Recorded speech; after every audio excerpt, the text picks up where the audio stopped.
Hello, people. This week I read Conquerors by Roger Crowley. This is a book about how the Portuguese established an empire in the 1500s. I believe so, yes. I like all books, I like history books in general. And I have a massive hole, sort of in the old mental, on Portugal, Spain, India, China. I don't know enough about them. I haven't read enough books about them specifically. Because I always wonder, you hear, like, the Portuguese had a global empire, and I'm like, how did that happen? And what happened to make it go away? Right? General questions I have. So when I found this book on Audible Plus, right? I have to read it. It's fantastic. You have a kind of a broad question that the author is able to hone in on well enough and not get too distracted. Given that some of the names involved can be famous and, could be their own books. You have to sort of find a through line for the situation. And this went a lot like some of European history that I find, where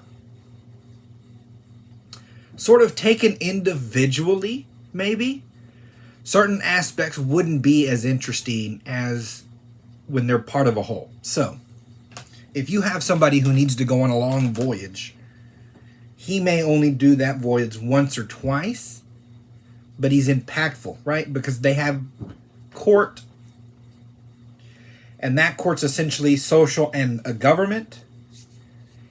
And so that can motivate a person even if they're not in close proximity, right? So if your family or your structure around you wants you to go to New York and do this thing, you're not as affected by New York as you are by those people that you know, even if they're on the other side of the world or in a separate state. This kind of thing, only with full government backing behind it. That's what you sort of look at here. 1480s to 1500s-ish, probably, around that time. The Portuguese at this time are not a large player in Europe. That's more Spain, it's larger, France, your England's, the Ottoman Empire, etc. So Portugal, along with everyone else, starts to want to find a way to get to India. Right now, I believe it's the Venetians. They're your main hub into Europe. So, you'll be in Venice, you go to some Arab area, sort of cut across to India. India, the home of a bunch of spice and gold, horses, just a lot of stuff. You wouldn't think about it, but it is an empire based on spice, literally. Spices that makes food tastier. It doesn't seem like much today, but I'm like, I can imagine if your food is bland and you can get some spice. It sounds like Dune. Everyone wants the spice. But if you seriously think about it, right?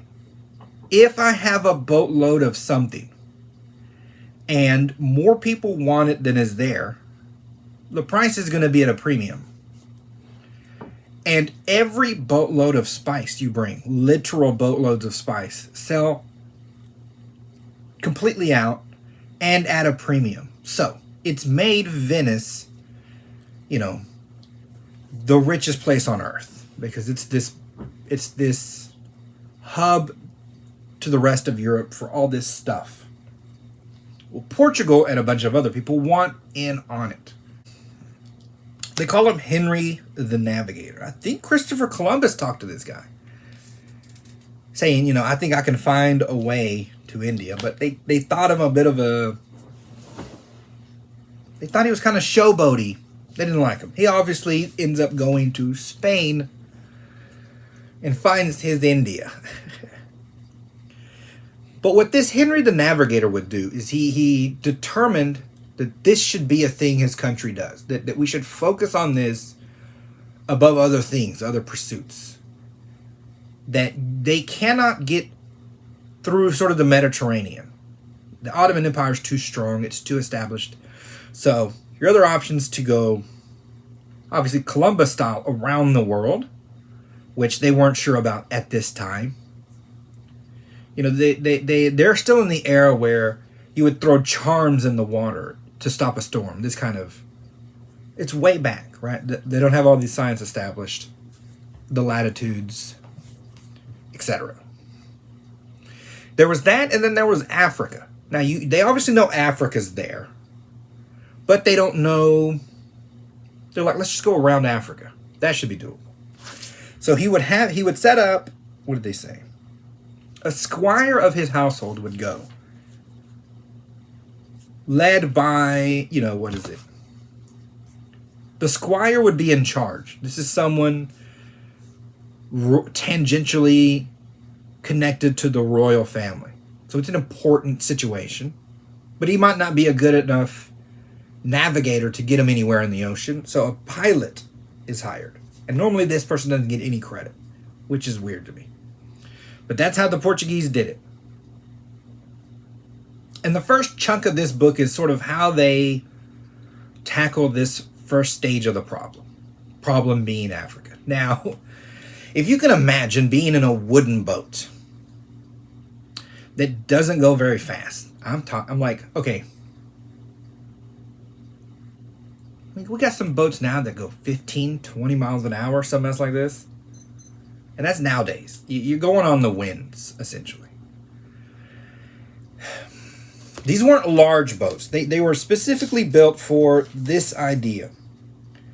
The idea being, the first idea being, there's got to be a river that cuts through Africa, right? Now, you and I know, if you've looked at a map, you'll know pretty quick. There isn't a river that cuts through Africa. There's a lot of rivers that lead out. These dudes were going up and in and then out, and then setting a pillar saying, this is how far I got. Up and in and out and back, etc., etc. I think they took them like 60 years, 50 years. I don't know how long. It took a long time. I think at some point in this book it says that they were like halfway through, and it took them so long that at some point they go, the coast of Africa may just be endless. It just may go on forever. In any case, doggedly, they kept at it, to the credit the Portuguese. I didn't know y'all went that hard. You get down, okay, if you get down towards the very end, the tip of Africa, the bottom, I would say, if you look at the globe, the way we look at it, the bottom, what you have coming along the coast is winds that whip up, right? So they're sending you away from where you want to be. And so at one point in one of these journeys, the guys get it in their head, instead of continuing to try and fight this wind at, whatever snail pace they were going, that they were going to whip out into the Atlantic. Now, I think our author gives us the sort of sense that to get home, they might have used a maneuver close to this, right? Where you go out a little and there are other jet streams that send you up, right? So they thought maybe the reverse works down here.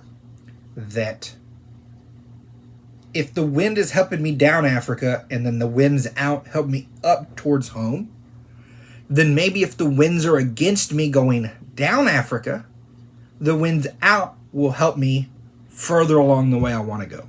It's kind of trippy.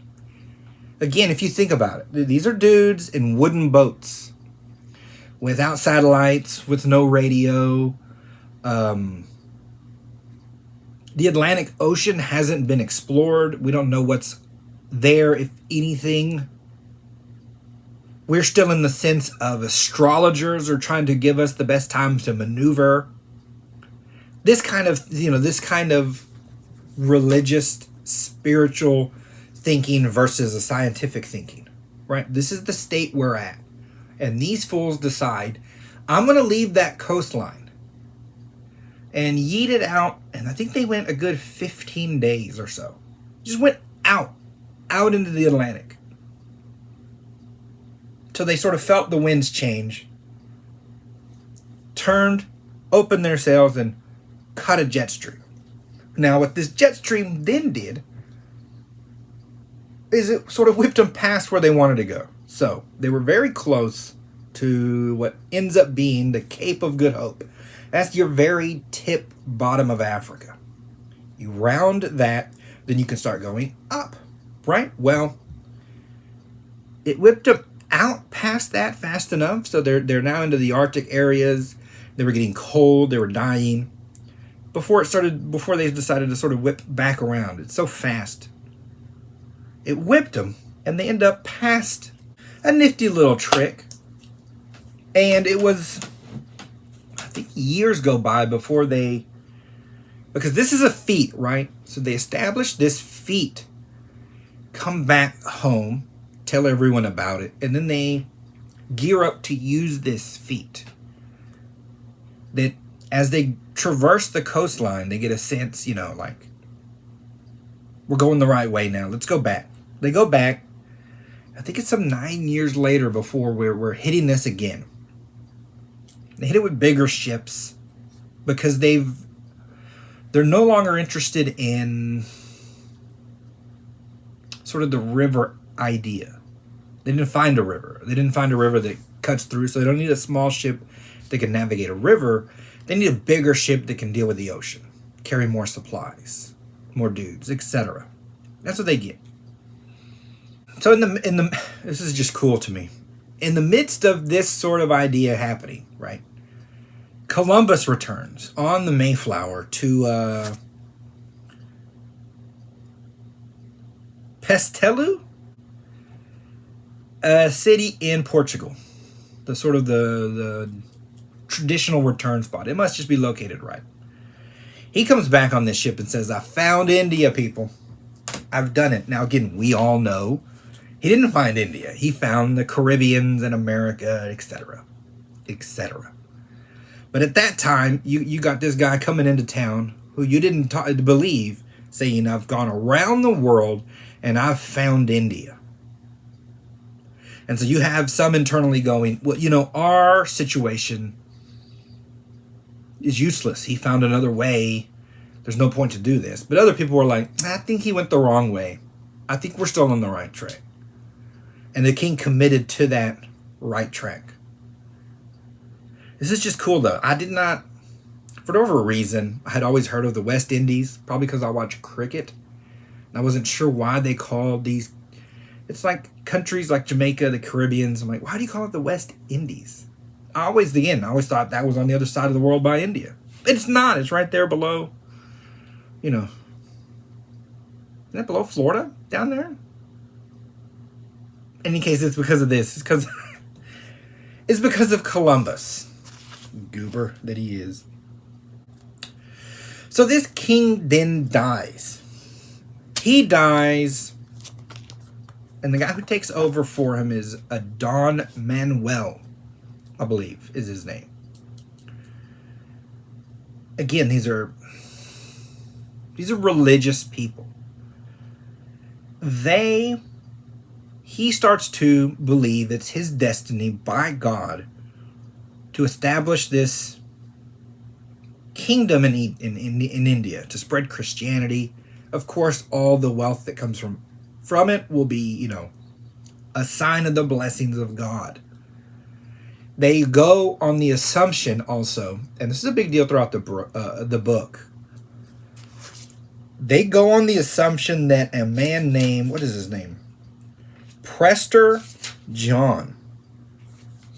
They go on the idea that a man named Prester John lives somewhere behind sort of the veil of Muslims, right? So if your Arab Muslims are up here in northern Africa,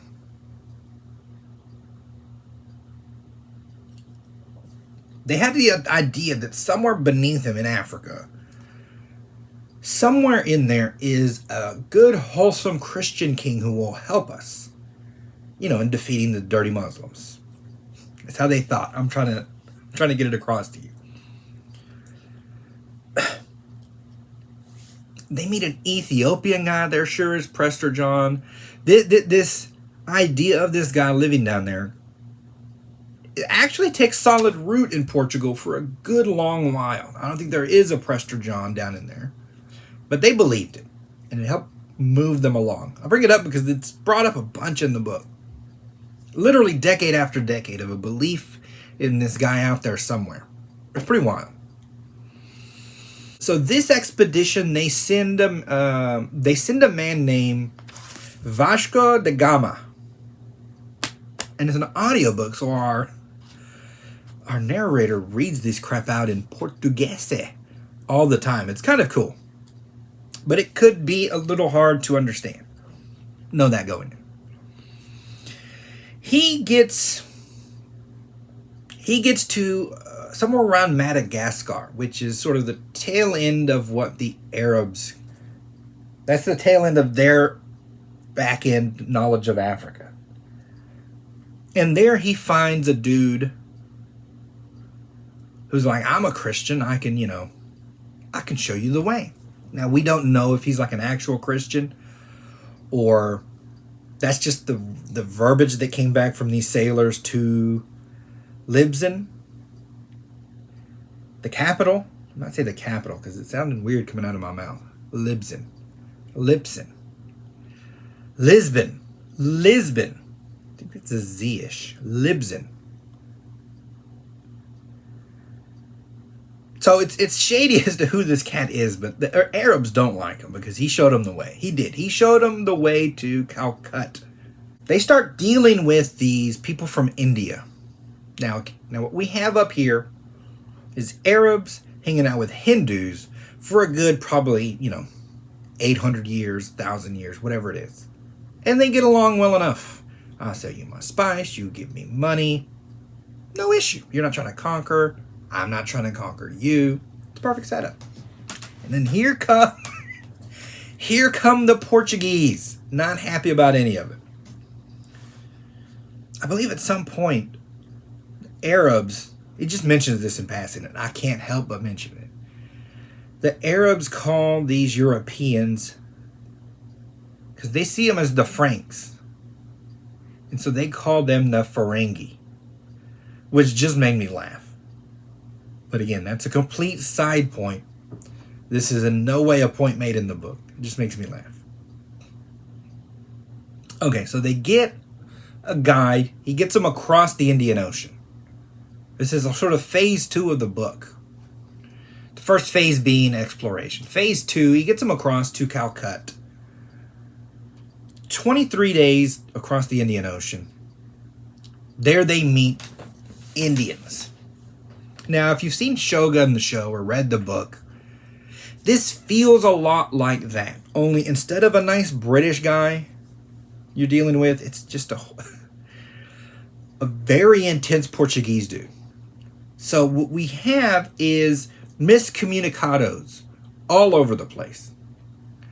Some of the Indians come on board, and the Portuguese show them a picture. I'm like, do you know who Jesus Christ is?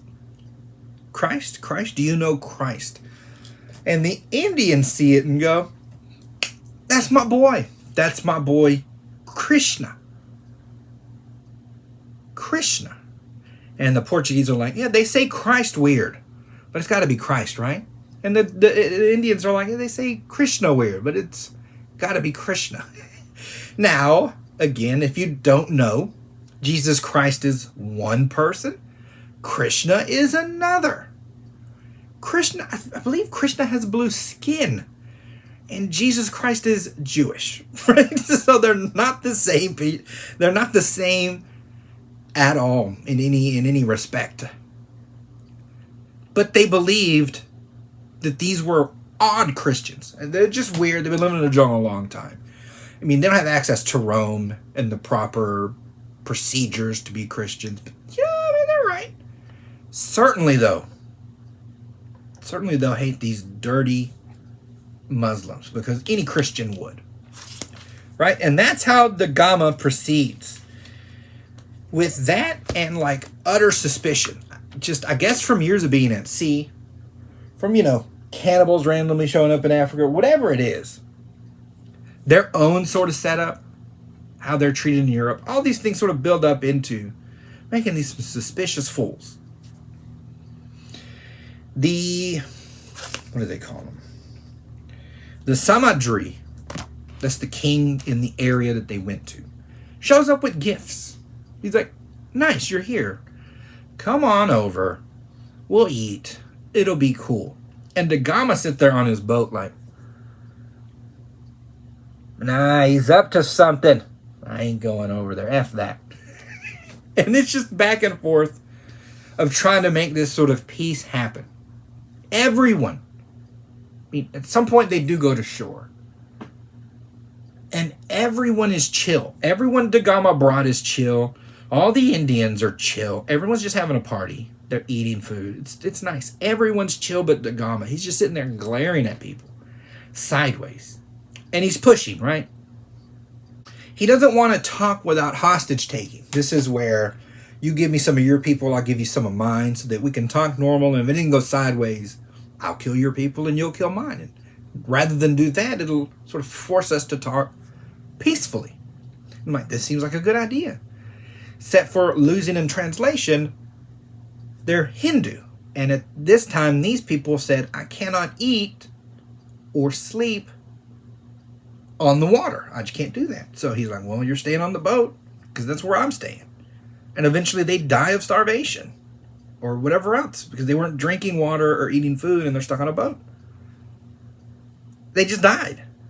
I'm like, that's not a good way to start negotiations. The Samadrin also demands all merchandise be offloaded and sold. But again, our Da Gama feels like this is a Muslim trick or something, so he offloads some of it, not all of it, and then sort of gets out of there. He's found India. He needs to go back. The Samadrin's like, bro, you should wait here. Just come in, wait in my palaces. It'll be fine. But the monsoons are about to hit. You can't go out there like that. Da Gama's like, yeah, I don't listen to you. I'm out. And he goes out in monsoon season and learns a hard lesson the hard way. Because apparently monsoon season makes the Indian Oceans just horrendous to have to deal with. So much so that subsequent to this, not subsequently, is it? Proceed afterwards, every trip they plan is around this monsoon season. That's the unmovable object. That's the thing you just have to deal with. And that's what they do. And now this could take maybe 2 years to go from India back to Portugal. They're long trips. And so initially, what you have is disunification versus unified ideas, right? Because you have various kingdoms along the coast of India. They're smaller compared to the bigger ones on the inside. They have more land. But they're not unified. It's not a single India. Neither is it a single Muslim empire. It's the Ottoman Empire is the big one, right? But there are other kingships down along the way. So, word might not have instantly got back to sort of the Ottomans. There's a problem here. It eventually does, but maybe too late, or it would have never worked. I think once they get back to Europe, sort of word spreads that maybe they have found this route. I mean, they bring a boatload of spice.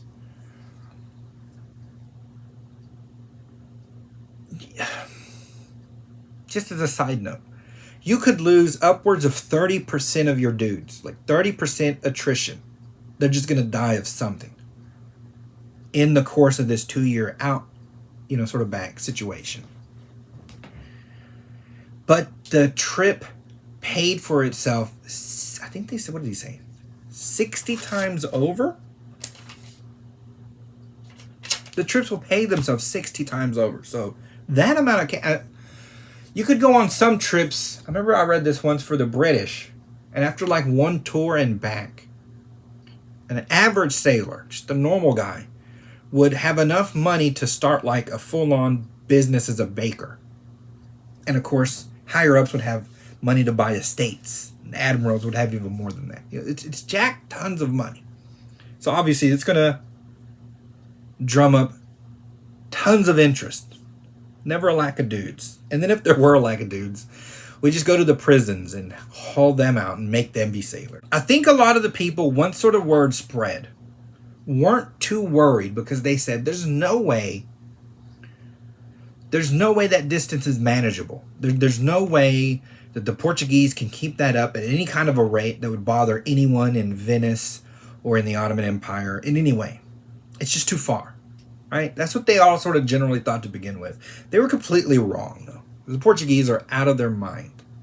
They get another big trip together. And this one's, coming with more of a mandate this time. It's a guy named Cabral. I think they get from Da Gama that I think the Samadrin's a dirty savage traitor. I don't think he's actually a Christian. And sort of that sets him off. Cabral goes with more bigger ships and is not trying to make nice. He's trying to, show a force situation. So he's very pushy when he gets to land. And it builds into a situation where they get attacked. The sailors, he said, on shore get attacked. This attack, the town gets mad. The mostly Muslim town gets mad. And, hacks up a bunch of his sailors. About 20-something die. The rest escape. And then in vengeance, he captures 10 Arab ships. Not even Muslim particularly. Just 10 Arab ships. And basically kills everyone on board. They offer money. They offer anything. He doesn't take any of it. He doesn't take any of the loot they have on board. He wants none of the gold, none of the merchandise. He doesn't care if there's women and children on board. He sinks all the ships, essentially. Some 500-600 people die. These aren't warships. These are merchant ships because the Indians believe everyone has a right to sail the sea. I mean, they're like, what's just go where you want. So no one's out there with any kind of gunships doing anything anyway. Now, the rumor is that he sends people on and saves a bunch of the kids. Now, again, that sounds like politics to me, and that maybe you're trying to glaze over something or not. I'm not exactly sure. He saved some of the kids. I don't think he saved them all. He kills these people and then sort of leaves. Because he thought, the Samadrin was trying to start a war or something. And he didn't bring enough for war.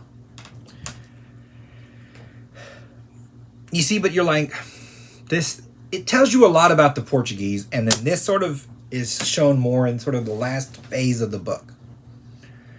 They have an honor system. They're truthful. They're suspicious as all get out. They're for what they're for and very against what they're very against. But they do have an honor system. And these people in India didn't understand, one, the wanton destruction. Who would just kill a bunch of people? And then 3, why wouldn't you just take any of the stuff? But from the Portuguese perspective, once sort of the line's been crossed, then even to their own detriment will they stand on honor, right? So, could you take that stuff? I'm like, yes, but it's weirdly more honorable to not take any of it. It's showing your disdain with something that's of value, literally. I don't like this person so much that I'm going to get the gold bar he gave me and throw it in the ocean. And like, but you could have used it. I'm like, F that. I don't want what I do in any way tinged with anything that guy, right? It's just very hard-lined, vicious honor that they have. And they carry it through. So now on the third mission, we're starting to really plan not just this one Indian king to deal with. They get in their head, the Manuel gets it in his head, empire now. Because these boats are coming and worth a lot of money. One, he didn't want those to stop. They need to be yearly. So for yearly, you plan for how long it takes.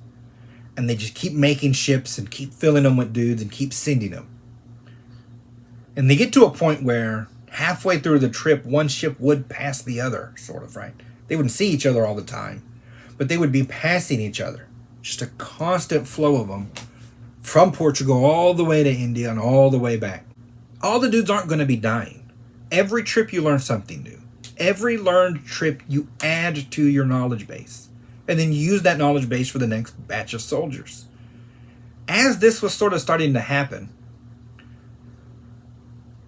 and this is the part I didn't get before, but there was a quote where the King of France calls the King of Portugal a merchant king as sort of a slander. Because for them, being a merchant, degrading yourself enough to be in sales was looked down upon. Right? But the Portuguese were small, and this was making them huge because the revenues were just astronomical. It started to leach out everything from Venice, and he wanted all of it and more. Meaning, I'm now going to send guys not just to get some, but to make sure no one else can. I want full monopoly. Like, that's how Portugal became big. Being merchants and everything that goes with that. A middle class. A class of people who know how to bank, who know how to handle inventory, who know how to handle supplies in and out from Lisbon to the rest of Europe and then back, this kind of thing. The tail end of the book is Alfonso de Albuquerque. I don't know, the first thing I thought was Albuquerque. I guess it's named after this dude. This is the dude. This is like the hammer in the coffin, so to speak. He is just filled with honor, filled with loyalty to his king, cannot be bought in any way. Holds a grudge, vicious as all get out, unrelenting. And he came not with the idea of this empire. I don't believe he ever even gets back to Spain. He's 40 when he goes in, and he might have died at like 80 or something like this, right? The locals ended up calling him the Lion of the Sea. What he does is, with violence, with terror, one by one, he turns every Muslim port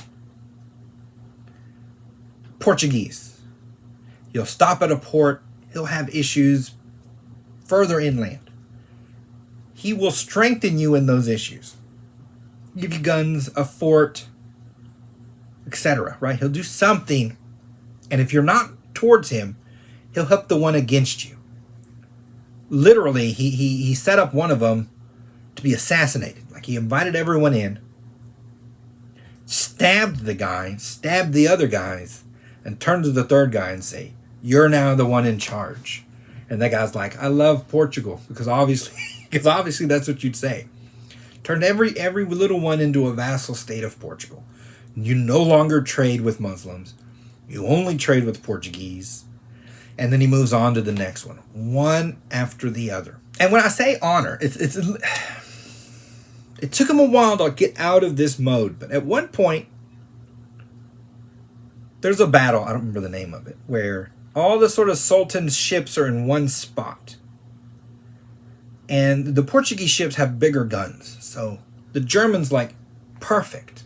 The German gunner who was with this ship is like, perfect. We bombard all of them, they'll sink, game over, we win. And these Portuguese, this guy's like, F that.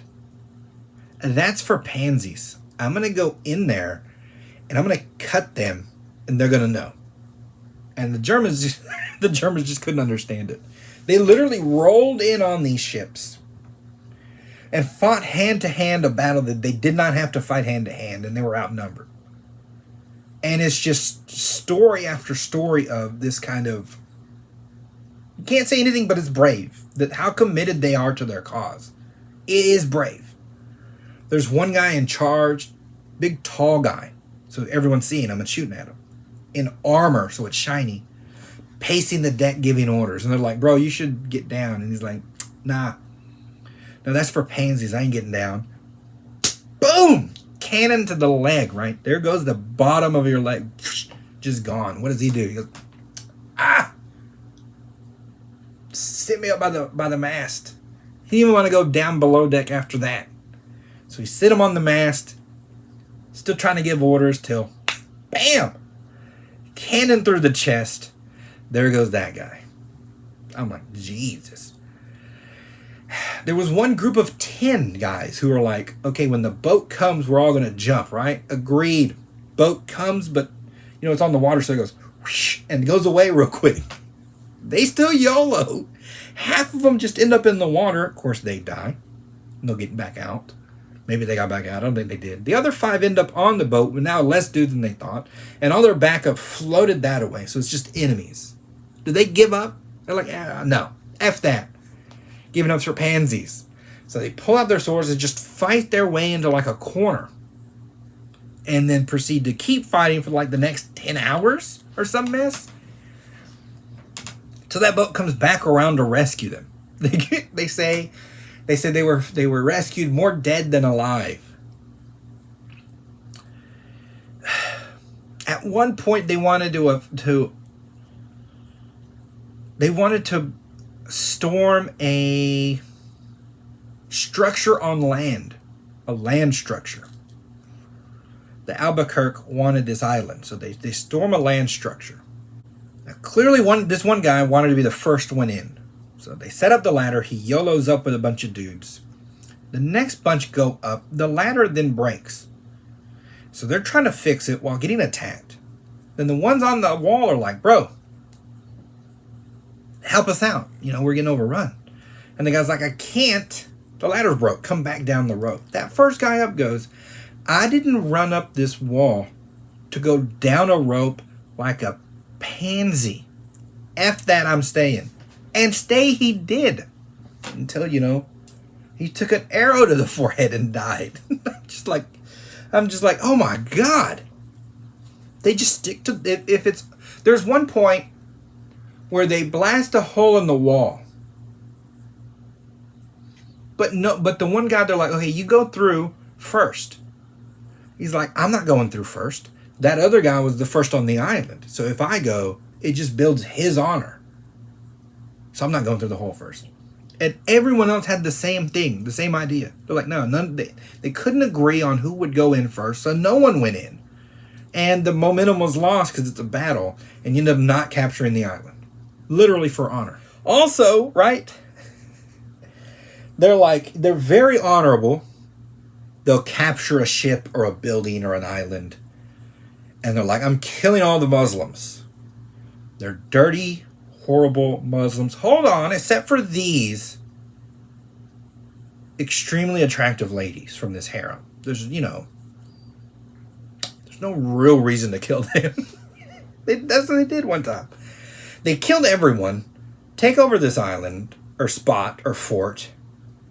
But then all the ladies, they take over to the boats. And now, is it like horrible pirate treating of ladies? Absolutely not.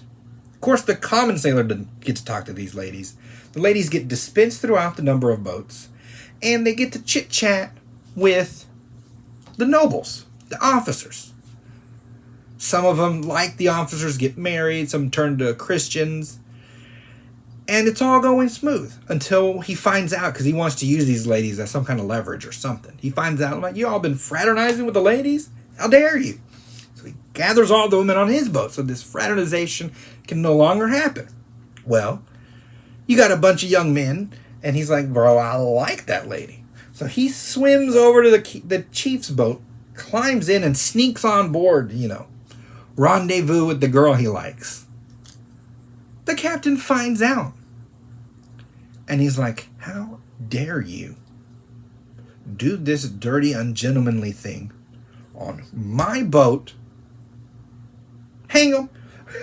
Right? It's like he's the kid of a famous, he's the kid of a noble. He's a noble himself. And the other nobles are like, you can't just hang him for this. And so he ties them to the mast as punishment. And the kid's arguing. Now, here's what the kid argues. He's 20-something. He's not a child. But the young guy, here's what he argues. He goes, so you want to kill me for talking to this lady, and you dare to think I should be hung like a commoner? Cut my head off like you would do any other noble. That's his argument. It's not even like he's not going to lie and say he didn't do it. Of course I did it. Of course it's up to you if you want to punish me, but by God, don't punish me like a commoner. That's just insulting. I'm like, you people are out of your minds. But on the other side, when they go to like kill a town, it's full on.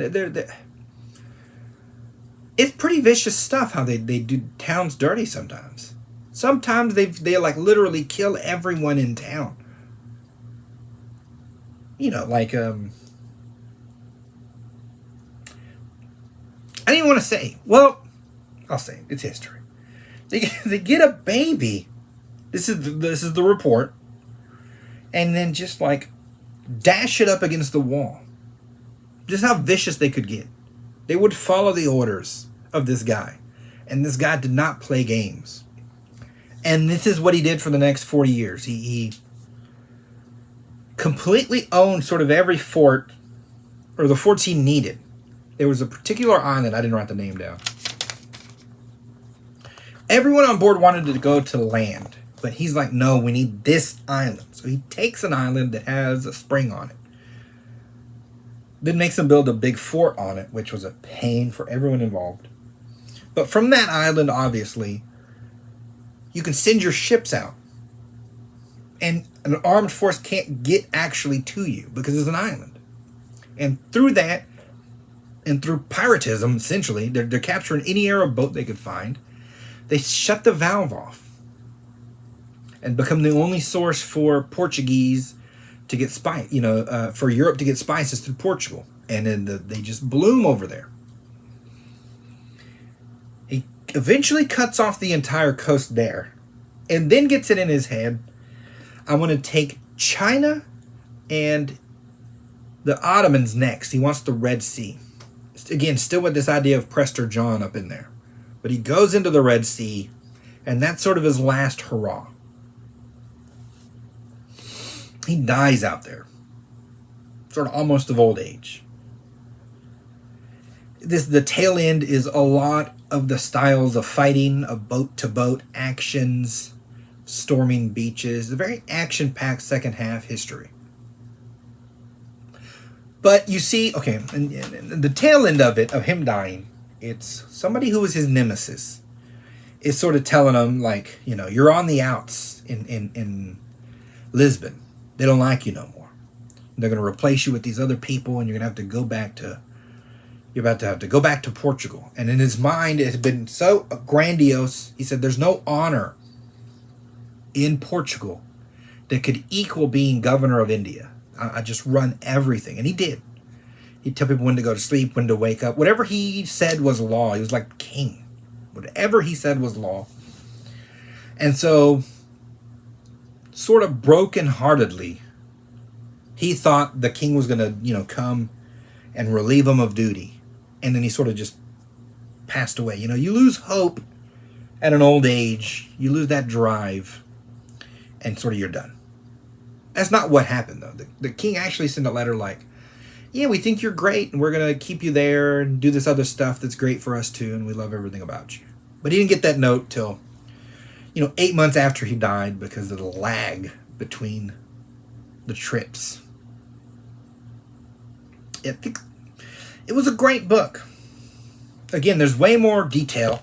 It's also, for as wild as some of the stories are, a full-on history book. So you can read everything in here and absorb it all to the maximum and not have what, sometimes people think of as wasted effort.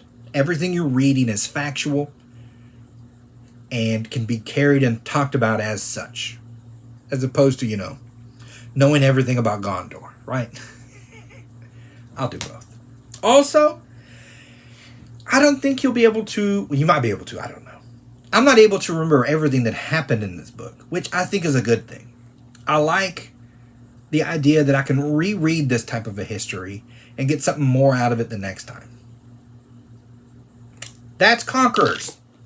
I think I yammered long enough. I hope I said everything right. They're actually very fun high sea stories. Okay. Ad time. These are my books. I don't believe a single one is about the high seas. I haven't read enough to know enough about the high seas. But these are my books. You can buy them if you want to help the channel. Or you can keep watching. Or you can get Kindle Unlimited and read my books. As well as other books. And, get your money's worth. My books might not be any good. You might not want to own them. I have no idea. Okay. Thank you all for listening. And I'll see you all next week.